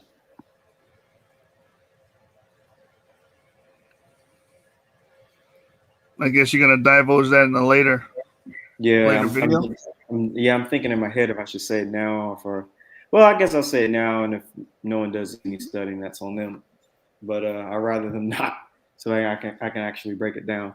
But my thoughts on the Tuaregs is that they're Midianites, and there's some oral history that allude to that. That's all I'm going to say. Okay. Orthodox Moore says, "Do you have any info on EM84?" Yes, actually, I brought it out here tonight and the other night. I'm going to show a quick slide. A lot of EM84 could be Joctonites. Let me give you a visual representation as to why I say that. EM84 is seen heavy in the region of Arabia, Here, let me find that real quick. Oh, I got the wrong presentation. I'm sorry. Pull up this one. It's part one of this. All right. So yeah, a lot of EM84 is found in Arabia. Should I have it ready when I said that? But yeah, so here's a map that actually shows you a very high concentration of EM84 in the Arabian Peninsula and in Yemen. And I believe that these would be Joctonites. Can you see? Let me show you. EM84. A lot of it is concentrated in Yemen and, all over Arabia. These are EM84 lineages. And I believe this would be a lot of your Joctonites. Here's also another map that kind of shows it. But yeah, that's to answer that question. Good question.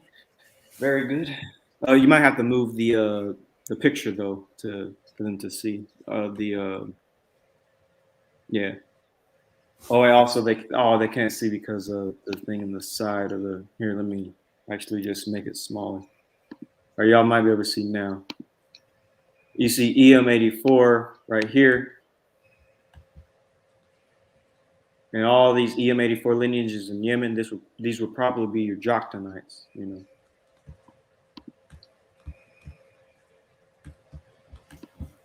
A lot of people don't know about E being in Arabia. I mean, it's deep throughout Arabia. A lot of people focus on J. E is technically, it's left out of the conversation. But, when you really do a lot of studying, E is where it's at. E is the origin of a lot of these Semitic Afro-Asiatic people. And it's the second or third highest haplogroup in the Middle East. And let me actually show you a map of E-M123 in Arabia. You find this off Google.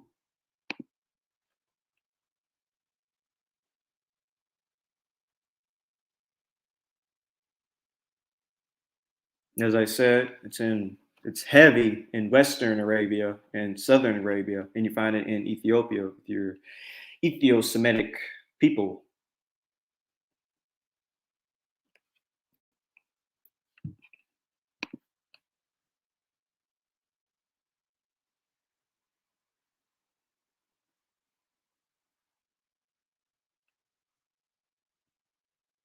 But I hope that answered your question, Orthodox, more. If it does, a thumbs up, I guess, so I can know. Yep. All right. So Yeah, you're right, Orthodox. I actually do plan on debating him in the future. Please don't tell him about my presentations. I want everything that I tell him to be new to him. I want him to have the Pikachu shock face, that meme, if y'all are familiar with it, the Pikachu shock face, when I give him all that work. So don't tell him about any of this. I want this to be new because he likes to claim he knows everything. He's very, what's the word? Bold, I guess. He's prideful. He's very prideful. And want to shatter his dreams. but yeah. yeah. So the DNA is pretty much putting a hammer to a lot of these concepts that these people have been pushing for eons, about the Hamite thing and that we have no connection, but you can clearly see we do through the DNA. Yep.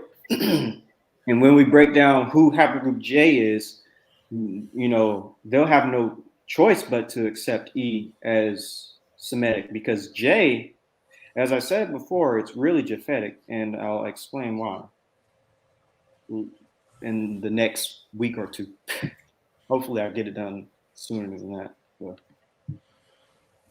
Yeah, Anonymous Hebrew. We're gonna put all of his videos into one playlist. So all you have to do is click the playlist, and you can watch part 1 through part 5 and get caught up on that. Yeah, the brother is, like I said, he's the savant from the Levant, man. Brother's a genius, and we welcome here at the channel.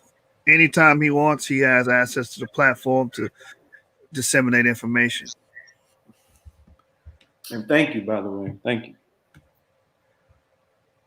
You're welcome, brother. Okay, so just more comments, no questions. Okay. The brother Close Jay this. Cooley, he asked a question that was far from the topic. He was going into the vaccine, so I didn't. The vaccine. What? Yeah, Yeah, I'm not answering none of those questions. I ain't gonna get canceled. yeah, brother. So, yeah, that's something we're not discussing here on whether or not. You know, YouTube kick you off. Right, right. The brother is on Clubhouse as Hebrew of Israel. So, if you guys want to dialogue with him further, I advise you to download the Clubhouse app, search for the Hebrew of Israel, and the brother is pretty active on there. So um, that's how you can reach him. And Chris, stop stalking this brother. I know you watch my video, stop stalking this brother, man. He always pops up every time I join a room. That does get annoying. It's creepy. A lot of you guys from the other side of the aisle are very religious in your thinking that you want to proselytize anyone who is pushing the notion that we're Shem or that we're Israelites. You feel that you have to come in and play the role of the Catholic Church in the 17th, 18th century and try to colonize brothers' minds. But yeah, man. Find something better to do. Stop stalking people on Clubhouse. Any closing statements before we close it out with the song, brother? You want to let the people know? Just look out for that Haplogroup J video and everything that I've said in these past 5 presentations. Don't just take my word for it. Go research it. Go back, look at all the sources that I have. As when I read my my sources, on the left hand of the screen, I have the title and the author and the scientist. If it's a genetic paper or if it's a book. If you notice throughout all my presentations, on the left hand screen is the title. I always make sure I do that so people can't say that I'm making this up. And on of course, the right hand of the screen is the text, and I always underline the most important details. And so, go back through everything that I've said and research. Look at the book. Look at the PDF. Look at this scientific paper. And get acquainted with everything so that you too can have understanding when you go up against different people like urban apologetics or whatever, because they're starting to learn genetics and they're starting to get into it, and you need to have an ace up your sleeve. And Yeshub and I were not always going to be here. You need to be the one that can also hold your own against people who disagree with your position. And your position is the best position when it comes to proving who a proto-Semite is and who an Israelite is. Being, haplogroup E or having a very strong connection to Africa and stuff of that nature. So start studying, start looking into it. I'll have more presentations on that in the future. I'll do a presentation on who the Israelites are. I'll do a presentation on the Canaanites, their enemies. Like I said, I am coming up with a presentation on Haplogroup J, and it's going to be a few videos, not just one, and they'll be even more in depth than the videos that I did here, if you can believe that. It'll be much more in depth because it is the haplogroup that everyone thinks is Semitic. So I have to be even more in depth than I was here. So be on the lookout for that. And y'all just try to stay safe, stay cool, and that's all I have to say.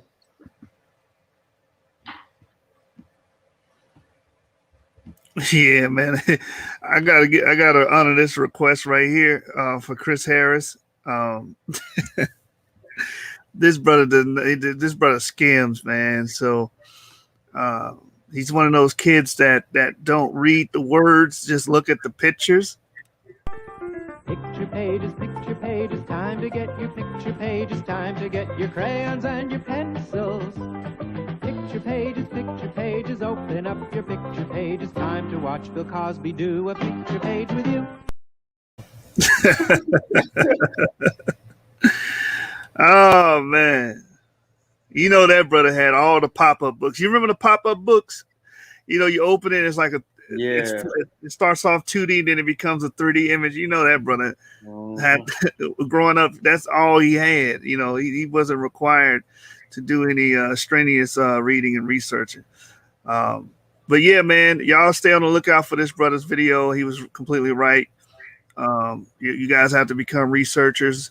You guys have to employ research methodology, and we can't always be the voice for you guys. You guys have to learn how to defend yourselves. So excellent way to end the video, brother. With that, shalom. Shalom.